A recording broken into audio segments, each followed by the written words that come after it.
guys, it's Lady Lull or Taisha, whichever you prefer to call me. I just might answer to it. Today I'm so excited for this video, being that UGC is something I've been tapping into for quite some time, and to now perfect my portfolio and to be able to put you onto it is just something I'm so excited about, especially being at how much meticulous time it took for me. But it all came out so perfect. It all came out to match my aesthetic, and clearly the brands love it. Tap into my portfolio, girl. And especially now, I feel like UGC is something that so much people are tapping into. This is just the perfect video on how to do a detailed step-by-step breakdown on creating the perfect UGC portfolio from beginning to end. And I just love how detailed it is. It's something I really took my time on, so I hope it can help you. And one thing I did about this is I made sure to really emphasize how much you can edit it yourself as well. Because my ways, maybe you like some things about mine, but you want to tweak it. I would hope you will want to tweak it to fit your personality, to fit your brand, to fit your type of industry or niche that you're in. I'm just doing it as the foundation. I just want you to be able to have the foundation, and then you could branch out and put it into your own type of personality. But overall, I'm so excited. Let's get started with this video because it's very detailed, and I want you to stay all the way until the end. I'm telling you, it's all going to be so helpful, and you just want to stay to the end. So we're gonna get started by simply going on canva.com. When you go to create your profile, it's gonna ask you, do you want to create a free account or do you want to become a Canva Pro member? I created my UGC account by simply having a free account. I will only recommend Canva Pro if you're looking into having a professional account, so that you will have better animations, more fonts, different access to other icons, and so forth. But again, I created mine with the free account, so it's definitely not necessary, especially if you're a beginner. So once your Canva account is made, once you're on a free account or a professional account, after it's made, you should be on your Canva dashboard, and that's just going to show you the different formats that you could do, whether it's an Instagram post, a YouTube thumbnail, or a website. And we're going to focus on a website because we're making a website. The reason we're making a website out of everything else is because we want a link, so that we can have a link that will connect specifically to our UGC portfolio whenever we do give it to brands. So this right here is my actual UGC portfolio that I actually sent to brands using the same step-by-step method that I'm about to show you throughout this video on how I retrieve gigs for my UGC content.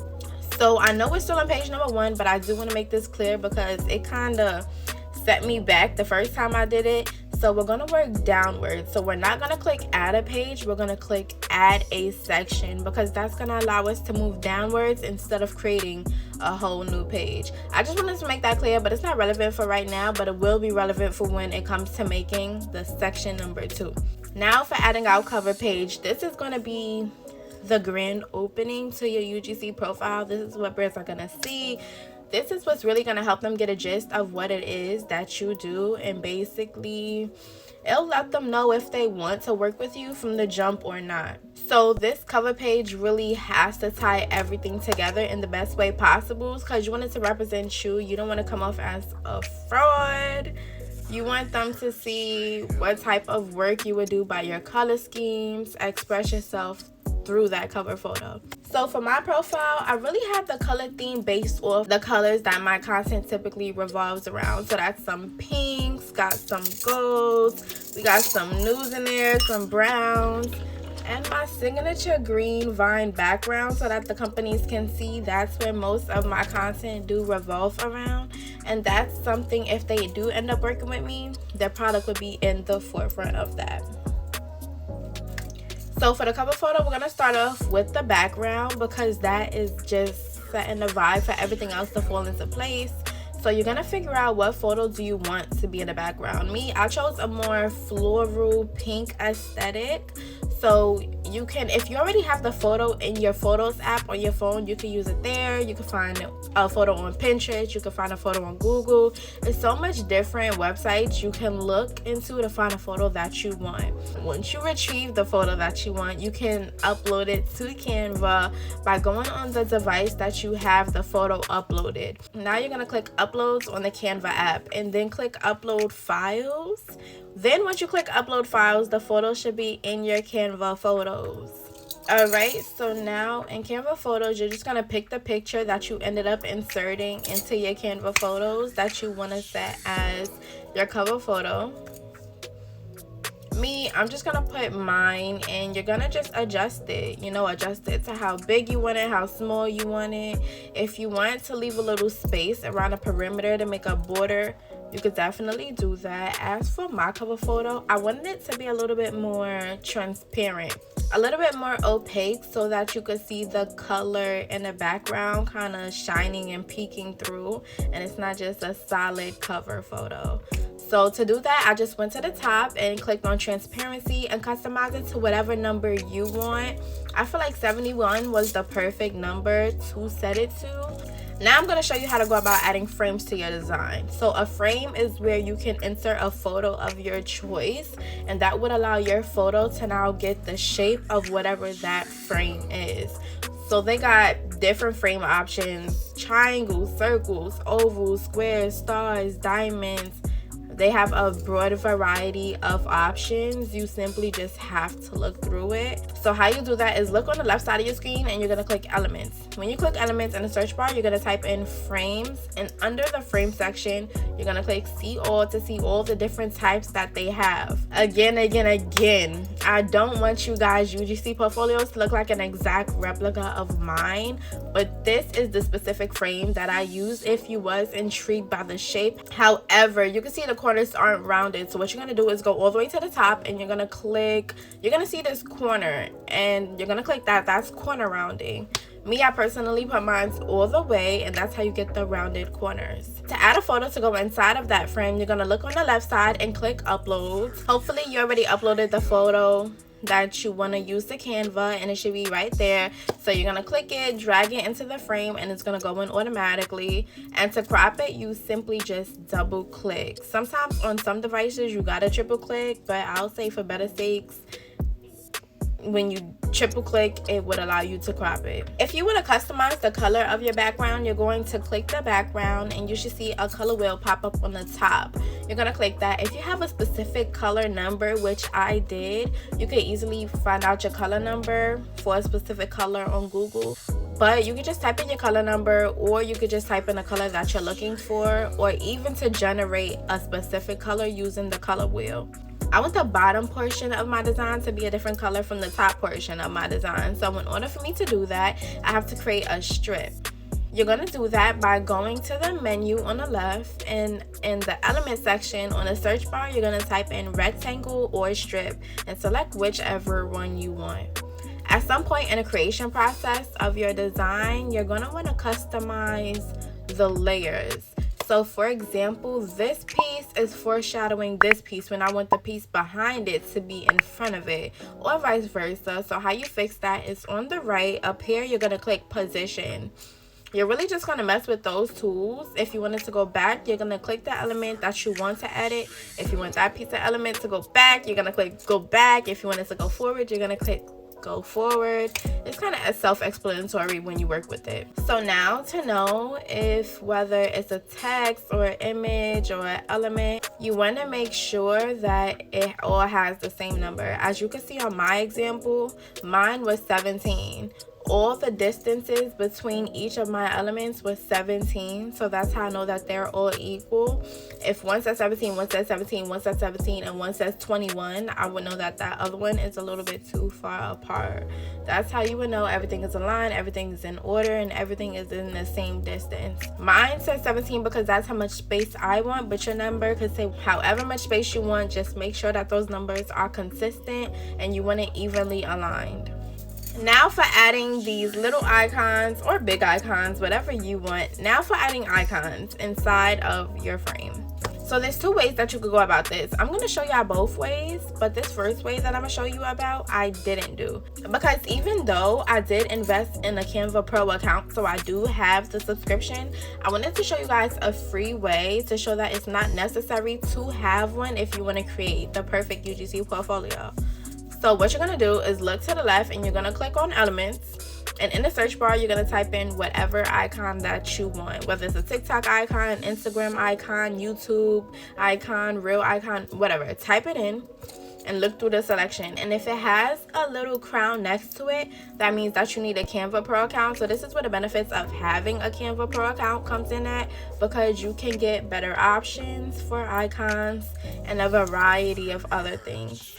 Now for the method that I did, that I would recommend even more than the first one for if you don't have a Canva Pro account, is Google girl. Google girl, that's your bestie. That's my bestie, at least. So you're gonna go on Google and you're gonna type in what you're looking for. I typed in white TikTok logo PNG.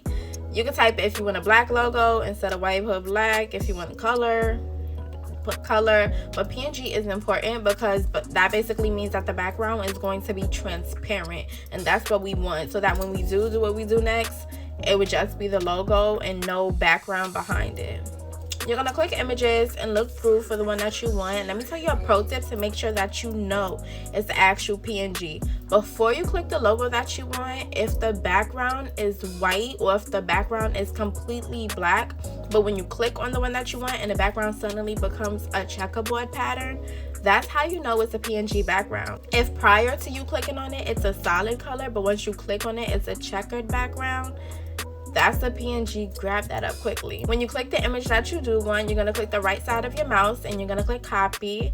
Now again, you shouldn't have left the Canva tab. That tab should be open. You should just be in a new tab. But now we're going to go back to our Canva tab and you're going to click the right side of your mouse again and you're going to click paste. Your icon should pop up right there on the design, and you can customize it to fit wherever you want it to fit. Now when it comes to putting an icon in a frame, you don't want to crop the icon, meaning you want that little bit of extra space, because try it out. If you hover the icon over the frame, the icon within would just replace the original picture that you already have in a frame, and we don't want that.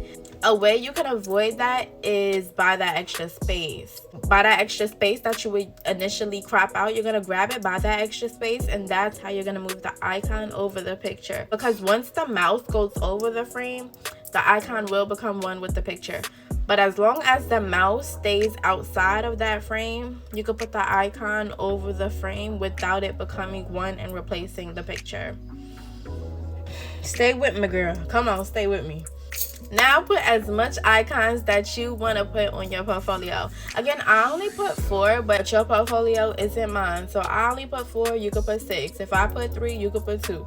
Put however much you want. Put the platforms that you go on. If you ain't on Snapchat like that, don't put Snapchat, because the company just might reach out to you on Snapchat. Now you can just do the same thing with any other social media platform that you want to advertise. I only advertise 4, but again, have your portfolio look however you want your portfolio to look. Put the platforms that you want. But let me just say, you're likely making a UGC portfolio because this is a UGC portfolio video.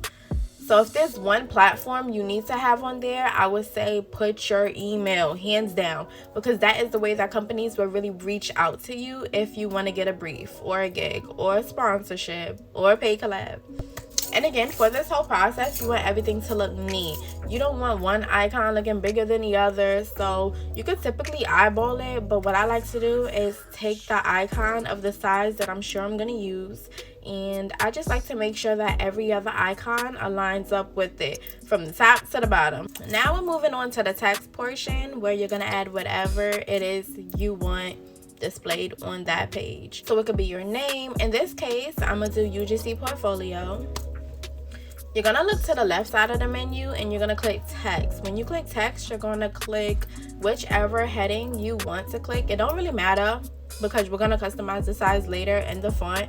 So just click any one, but you're going to click heading. You can extend it to make it a little bit longer so that you're able to fit whatever it is that you want to type. So input whatever it is you wanted to say, and we're going to customize and decorate it right after. Now that we're doing that part, we're going to move over to customizing the font. So customizing the font is going to be up here. So you're going to click it, and you can click it and simply just browse through the hundreds of fonts that Canva offers. Again, regarding the crown, if you see a crown next to any font, that means you have to have a Canva Pro account in order to retrieve that font. But for the most part, a lot of the good fonts are also free. Even for the Canva Pro ones, you could click them and it will still allow you to get a preview of them. so you can see how it would look in case you're interested in getting that Canva Pro account if you really want that font. But lucky for y'all, if you want a specific font that's not provided on Canva, or you have to pay for it on Canva, I have a video on my page letting you know how you could get any single font imaginable for free. And I even do the step-by-step just like this, showing you how to input it into your Canva design. Go to my page to check out that video, or comment the word font and wait for my reply. When it comes to the size of your font, you can stretch it out by the boxes around all four corners and make it as big as you want with that, or just click on the top and you'll see a number. That's the font size. You can input a specific number if you want it to be a specific size. When it comes to any type of font you want to do, you can bold it. That's where it makes it thicker. You can italicize it. That's where it makes the font more slanted. You can underline it. That's where it has an underline, and you can strike through it. That's where it strike through. Pretty self-explanatory, but I love to break it down for you guys. I want y'all to know exactly what I'm talking about. I heavily recommend, before getting started working on your final project, that you take the time to learn the menu, to work around it, move around it, see what each button do, where it leads to, so that you could be more familiar with it for when it's time to actually create your final project. Now we're going to work on these individual pictures of mine, and I'm going to show you guys how I got to remove the background from each and every one of them, and how you could too. First, it'll be easier if you do have a Canva Pro account, because Canva does offer this feature. It will remove the background for you, but again, you got to pay for it. However, I'm going to show you the free method that I do for the sake of this video. Even though I do have a Canva Pro account, I'm going to show y'all the free way on how you could do it yourself. So if you go on your app store, I don't know if they have it on Android. You could check. I didn't check, but I do know they have it on iPhone. So you're going to go to the eraser app. And when you download this specific one, you could then input your photo and it will erase the background for you. If it messes up, you could do it manually as well. Just do it until it's up to your liking. And when you download the photo from the eraser app, you could then input it onto Canva. We did it multiple times, girl. You should know how to input a photo onto Canva by now. This is how the image will look on your Canva photos, again with the checkerboard background. That checkerboard background means it is a PNG and you're not gonna see it.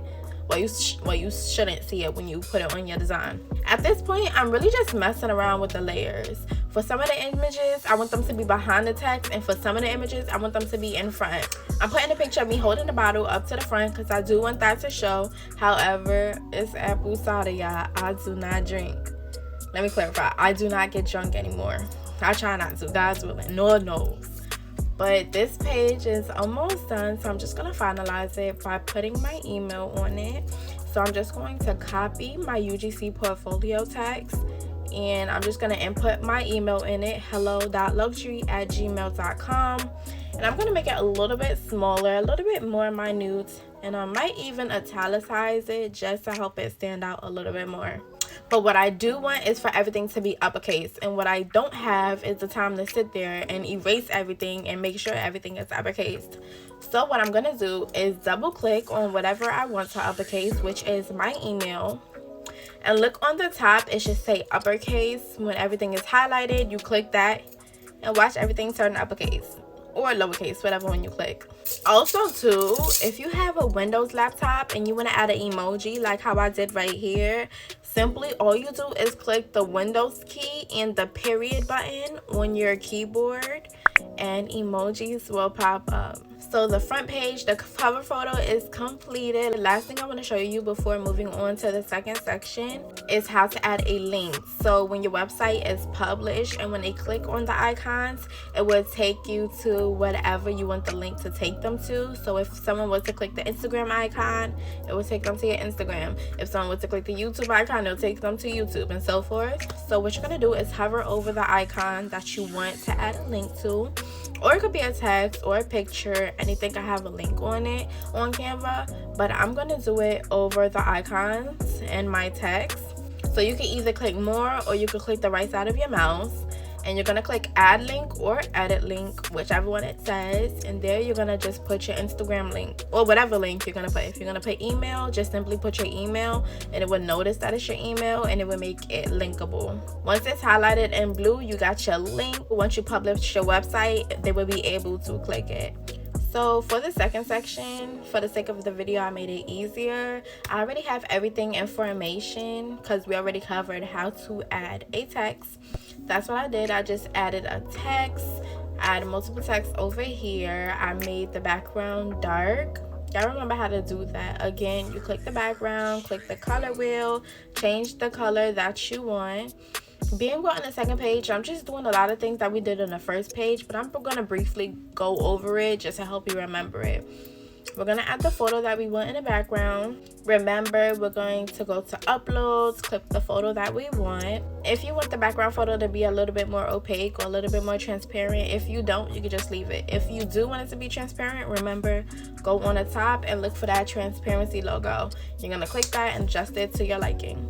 As you can see on my second page, I kind of made an effect to where it looks like it's being blurred into the background, right? So I'm excited to show you how I did that. So simply, you're just going to go to, you guessed it, go to elements on your menu tab, and in the element search bar, you're going to type in white blur or whatever blur you want. Some of the blurs you're able to adjust the color. If you click the element and it has the color wheel on top, then you are able to change the color. If you click it and it don't, then you're not able to change it. But me, I just wanted a white blur. I kind of wanted mine a little bit thicker, so what I'm gonna do is copy and paste as much times as I need to until the thickness is up to my liking. And also too, the thicker it is, the more easier it is to blend as well, because one side is looking basically white and then it blends off into a nice background that you already had set. A lot of this really is just repetition, but as you can see, when I copied and pasted the blurred effect so much times, it overtook my text. So what I'm gonna do is go back to position and I'm gonna fix the layers and I'm gonna adjust it so that my text is now over the blur and the blur isn't blocking out what I wanted to say. As you can see, this page is mostly dedicated to my performances and the companies that I ended up creating content for. So my icon is going to represent that, but you have the icons to represent whatever page you specifically are doing. So I'm going to show you again how to do the icons. Again, we kind of did the icons when we did the TikTok and Instagram logos. It's the same thing, but you're going to just search up something different. So if you want a money bag, if you want a cross, if you want to represent your income, and you're going to go in elements and search up specifically what you're looking for. And don't forget about that crown. When you see that crown, that means you need a subscription. So let's talk about these frames, these multiple sets of frames that I have that's holding the logos of the companies that I make content for. So what you're going to do is, if you're on a Windows computer, you're going to go back to the front page, the first page that we made, and we're going to take one of those big frames. If you're on Windows, Control and C, that is to copy. Control and V, that is to paste. We're going to click the frame, Control C, copy it, head over to our second page, Control V. We're going to paste it. And there, I'm just going to customize that size to whatever size I want, which is this size. Do it to whatever size you want. Don't copy me. Come on, girls. We're UGC creators. That means we're creatives. Don't copy me. Now, when we have the frame to my size liking, it's time to replace what's inside of that frame. So we're going to delete the image that's already in the frame, and we're going to replace it with, in my case, the branded image, the brand's logo. So we're going to go to Google and we're just going to search up whatever brand that you've made content for. From Google Images, you're going to copy their logo, paste it into your Canva, put it into your frame. And boom, you crop it to fit the size. By cropping it, all you got to do, remember, is double click the frame or triple click the frame and adjust the image. Look how nicely that fits. And you're going to do that for, well, I did that for every brand to make it fit in a frame. Now I want to make it clear, I've been using Canva for years now, so I know my way around it. You're not going to get it overnight. You're not going to learn it overnight. Definitely, you just need to start practicing. The more you practice, the better with everything. Consistency, you'll understand its features and how to work it overall. Now I'm going to focus on this section right here. This is my actual performance numbers. I'm going to show you how I did it. So I simply just took a screenshot of my insights and uploaded it to Canva from my phone. By doing that, I go on uploads, upload files, and upload it from my phone so that now it's onto my Canva site. and then it'll just show up on my Canva. You're gonna click it, and then you could just crop it to as much you want to be shown. That's what I did, and boom. Now, as for this circle part that has the numbers, I want to show you how I did that. But that circle is actually a frame, and you would know because it would have that signature Canva background with the blue sky and the green hill. That's how you would know it's a frame. So when it's a frame, you're able to put your own image inside of it. That's what I did. I ended up putting my insights, my performance numbers inside of it as a frame, and I just zoomed all the way in to make it look enlarged. So just as we got the regular frame from the first page, we're going to go on elements and type in circle frames in order to achieve that circular look, and boom, it should pop up. And that is how I created the second page to my UGC portfolio, completing the finishing touches. On to the next, shall we? Moving on to the next section, we're going to click add section because that one is all completed. So for these next couple of pages, I was still trying to go for that floral look. However, I wanted the backgrounds to kind of switch up a little bit. I wanted one to be dark, one to be light, one to be dark, one to be light, while I'm showing off my UGC content that I did for other brands. So to create these phone icons, so you see how you could just play it and your video will play, I'm excited to show you how I do this. So I already did 2, but I'm going to show you how I did the other 2 because I do have 4 on each page, and I believe I have like 4 sections of these on my UGC profile. So to create these phone icons, so you see how you could just play it and your video will play. Under your elements tab, you're going to type in white phone mockup, and you're just going to look through your options. Mind you, for some of the templates, you are able to customize the color. Some of them, the color is permanent, so you can't. And again, you can find out by simply clicking the element. If it has that color tool wheel at the top, then you can. If it don't have that, then you're not able to. So when you do find a mockup that you wanted, mind you, this is something that you want to actually look through the Canva options for. You don't want to just go with the first selection that you see. You actually want to scroll down and look at the options that they do have to offer, as opposed to just choosing the first thing you lay your eyes on. Once it's placed, we need the video to go on top of it. So you're simply just going to upload the video, whether it's on your phone, your laptop, wherever the video is uploaded to Canva. And you're going to find it when you click uploads and click videos. All your videos will pop up there if you uploaded it to Canva. And you're going to click the video that you want. So in order for my video to fit in unison with the phone template, the mockup template, I'm going to have to round out the corners because the corners of my video is harsh edges. So I wanted it to be round. So I'm going to click my video and I'm going to click where it says corner rounding. And I'm just going to turn that all the way up because that would allow for my video to now have rounded edges. And boom, there we have it. You're now able to put all your videos, and if you want to add more, just click next section. You can add even more content and even different themes. Again, I don't want to show you guys a step-by-step on how to copy me and how to do plagiarism. You can literally just see everything I did, but I want you to make it your own. I don't want you to copy my UGC portfolio. We're creatives. That's what we're here to do, show our creative side. So be creative, add your own spin on it. But I really did just want to show you guys the blueprint on how to go about creating your UGC portfolio to help land you more gigs, as much as to help me, because I know that this would be very beneficial for other creatives as well when it comes to promoting their content. Here are the current titles that I have. I have travel and experience, I have branded content, I have food and restaurants, I have self-care and wellness, and I have tech and devices, as well as fashion and beauty. Leave in the comments if there's any other title options that you would put on your UGC portfolio. Don't forget, also keep up with me on my social medias. My socials is @luxury. And if you're a brand and you want to partner with me, you need a UGC creator, hit my email. My email is hello.lullxury@gmail.com. And I will speak to y'all in the comment section. Bye.